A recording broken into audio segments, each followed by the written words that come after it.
Hello, मी आरशे radio ऑरेंजमधून मी आता आलेली आहे राजर्षी छत्रपती शाहू महाराज कृषी व्यवसाय व्यवस्थापन या महाविद्यालयामध्ये आणि याच्या प्राचार्या ज्या आहेत अर्चना शिंदे मॅम, त्या आता आपल्यासोबत आहेत. मॅम, या महाविद्यालयाबद्दल काय सांगाल? नमस्कार. सर्वप्रथम मी आपणा सर्वांचे राजर्षी छत्रपती शाहू महाराज कृषी व्यवसाय व्यवस्थापन महाविद्यालयात स्वागत करते. हे महाविद्यालय जे आपलं आहे हे डेक्कन एज्युकेशन सोसायटी पुणे संचलित आहे. डेक्कन एज्युकेशन सोसायटीबद्दल सांगायचं तर ही संस्था 1884 साली स्थापन झालेली आहे आणि त्या काळामध्ये सामान्य लोकांना शिक्षण देता यावं या उद्देशाने ही संस्था स्थापन झालेली आहे. या संस्थेचं जे सब कॅम्पस आहेत ते मुंबई, सातारा, सांगली, आता तिरुपती या सगळ्या ठिकाणी आहे.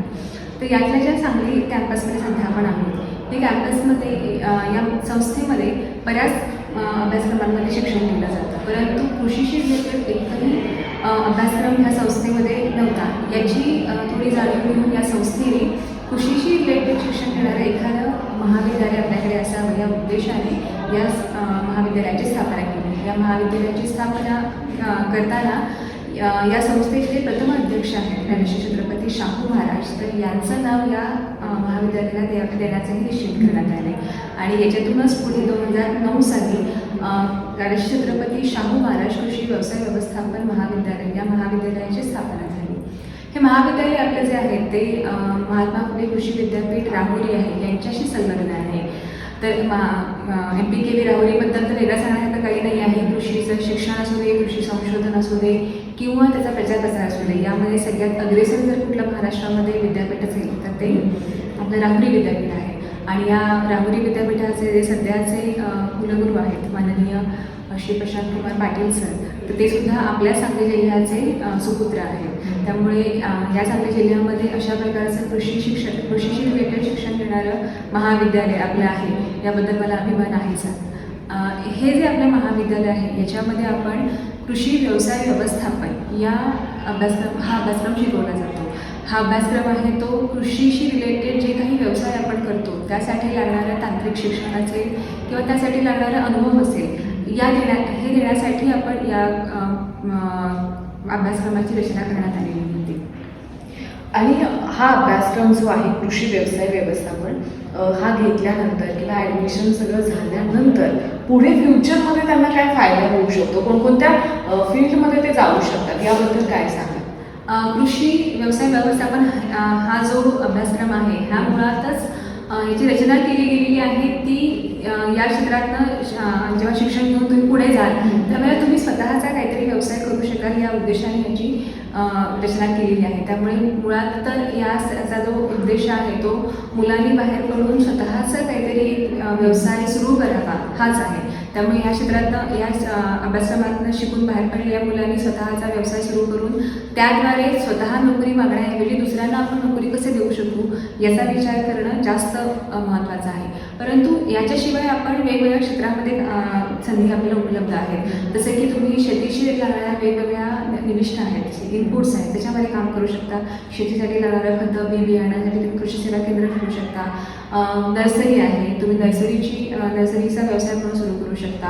याशिवाय तुम्ही फॉरवर्ड लिंकेजमध्ये कृषीतून तयार होणारा जो माल आहे याचं तुम्ही पुढे जाऊन मार्केटिंग कसं करू शकाल. मेट्रोपॉलिटन सिटीज आहेत किंवा तुम्हाला मध्ये एक्सपोर्ट करायचं असेल तर त्यासाठी लागणारं टेक्निकल नॉलेज आहे ते तुम्ही घेऊ शकता. तुम्ही स्वतःचा एखादी एक्सपोर्ट एजन्सी काढू शकता किंवा तुम्हाला आपल्याला सगळ्यांना माहिती आहे की कृषीमधला माल हा नाशवंत माल आहे, तर यामध्ये आपण त्या मालावरती प्रक्रिया करून वेगवेगळे पदार्थ कसे बनवू शकतो आणि त्याचं पुढे आपण मार्केटिंग किंवा एक्सपोर्ट कसा करू शकतो यामध्येही आपल्याला खूप साऱ्या संधी आहेत. हे झालं आपले व्यवसाय किंवा व्यवसायामधल्या नोकरीच्या संदर्भातल्या वेगवेगळ्या संधी. परंतु ज्या काही आपण गव्हर्नमेंटमधल्या संधी म्हणत असतो जसं MPSC UPSC आहे किंवा बँकिंगमधल्या संधी आहेत, तर यामध्येही तुम्ही पार्टिसिपेट करू शकता. कारण की MPSC UPSCमध्ये तुम्ही ॲप्लिकेबल आहात, तुम्ही त्याच्यामध्ये अप्लाय करू शकता. त्याच्यात काही तुम्ही तुमच्या ॲडमिनिस्ट्रेटिव्ह ग्रुपमध्ये येऊ शकता किंवा तुम्हाला जर का बँकिंगमध्ये ॲग्रिकल्चर रिलेटेड ज्या पोस्ट असतात त्या पोस्टमध्ये तुम्ही अप्लाय करू शकता. सो त्याच्यामध्येही तुम्हाला संधी आहेत. म्हणजे थोडक्यात शेतीच्या अवतीभोवती आणि गव्हर्नमेंट जे जॉब आहेत त्या सगळ्यामध्ये यांना या सगळ्यामध्ये तुम्ही जाऊ शकता आणि तुमचं फ्युचर जे आहे ना ते घडवू शकता. पण आपल्या या महाविद्यालयामध्ये अशा कोणत्या सोयी आहेत खास करून ज्या विद्यार्थ्यांना मिळतील? सदर महाविद्यालय जे आहे इतर कृषीशी रिलेटेड कुठलंही महाविद्यालय तुम्ही घेतलं तर त्याच्यासाठी मुळातच जागेची रिक्वायरमेंट आहे. 100 एकर, आता ती 75 एकरवर झालेली आहे. तर एवढी मोठी जागा उपलब्ध होण्यासाठी बरेचसे महाविद्यालय हे गावापासून बाहेर आहेत. तर आपल्या कॉलेजचा किंवा महाविद्यालयाचा प्लस पॉईंट हा आहे की आपलं महाविद्यालय हे मध्यवर्ती ठिकाणी आहे, शहराच्या मध्यभागी आहे. आणि इथे आपल्या डेक्कन एज्युकेशन सोसायटीची जी जागा आहे त्याच्यामध्ये आपण हे कॉलेज एस्टॅब्लिश केलेलं आहे. तर आपलं कॉलेज मध्यवर्ती ठिकाणी आहे. इथून तुम्हाला रेल्वे स्टेशन जवळ आहे, बस स्टॉप जवळ आहे. इवन आत्ता जे आपलं नवीन जिल्हाधिकारी कार्यालय आहे हे आपल्या महाविद्यालयाच्या बरोबर समोर आहे. तर आपल्या कॉलेजमध्ये येण्या जाण्यासाठी तुम्हाला कुठल्याही प्रकारच्या त्यासाठी कुठल्याही प्रकारची अडचण येणार नाही. तुम्ही अगदी इझिली तिथेपर्यंत पोहोचू शकता. दुसरी गोष्ट की आपल्या महाविद्यालय मध्ये वेगवेगळ्या व्यावसायिक शिक्षण असल्यामुळे तुम्हाला वेगवेगळ्या कॅटेगरीसाठी ज्या काही स्कॉलरशिप्स गव्हर्नमेंटकडून दिल्या जातात तर त्याच्याही आपल्याकडे. आणि आता कालच मला वाटतं की बातमी आली होती की मुलींना 100% शिक्षण मोफत केलेलं आहे. तर मुलींना जे स्कॉलरशिप देत आहे ते 100% मुलींना ज्यांचं उत्पन्न 8 लाखाच्या आतमध्ये आहे त्यांना ह्या सगळ्या स्कॉलरशिपचा फायदा होऊ शकतो. आणि आपलं व्यावसायिक शिक्षण असल्यामुळे त्या महाविद्यालयामध्ये अगदी कमी खर्चामध्ये शिक्षण घेऊ शकतात आहे. याच्याशिवाय आपलं डेक्कन एज्युकेशन सोसायटीचं कॉलेज असल्यामुळे मला सांगायला आवडेल की आपण पुढे जाऊन ज्या काही आपण ऑपॉर्च्युनिटीज मुलांना देणार आहोत त्याच्यामध्येही मी अगदी सराव घेतले. प्लेसमेंट्स सुद्धा खूप चांगले आहेत. आमची मुलं खूप चांगल्या प्रकारे प्लेस झालेली आहेत. बरीच सारी मुलांचे स्वतःचे कृषी सेवा केंद्र आहे किंवा स्वतःचे काही बिझनेसेस आहेत. बरीचशी मुलं आमची बँकेतही आहेत. याशिवाय बऱ्याच साऱ्या मुलांनी याच्यानंतर MBA करून त्यांचे प्लेसमेंटसुद्धा चांगल्या चांगल्या मल्टीनॅशनल कंपन्यांमध्ये झालेले आहेत आणि खूप चांगल्या पॅकेजवरती आताही मुलं काम करत आहेत. सो खूप सगळ्या ठिकाणी आणि वेगवेगळ्या क्षेत्रामध्ये आपली मुलं चांगल्या प्रकारे आता सेट झालेली आहेत. आणि ॲडमिशन प्रोसेस जी आहे आपल्या महाविद्यालयाची ती देखील सुरू झाली आहे, त्याबद्दल काय सांगा? आता जी आपली ॲडमिशन प्रोसेस सुरू झाली आहे 2024-25ची त्याच्यासाठी जे फॉर्म भरायचे आहेत तर त्याची मुदत ही 4 जुलैपासून सुरू झालेली आहे आणि 15 जुलै ही त्याची शेवटची तारीख आहे.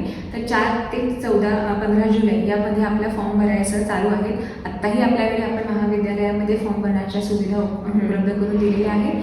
त्यामुळे आपल्याकडे जे काही विद्यार्थी आपल्याकडे इंटरेस्टेड आहेत ते आपल्या इथे येऊन महाविद्यालयामध्ये फ्री ऑफ चार्जमध्ये आपले फॉर्म भरून घेत आहेत.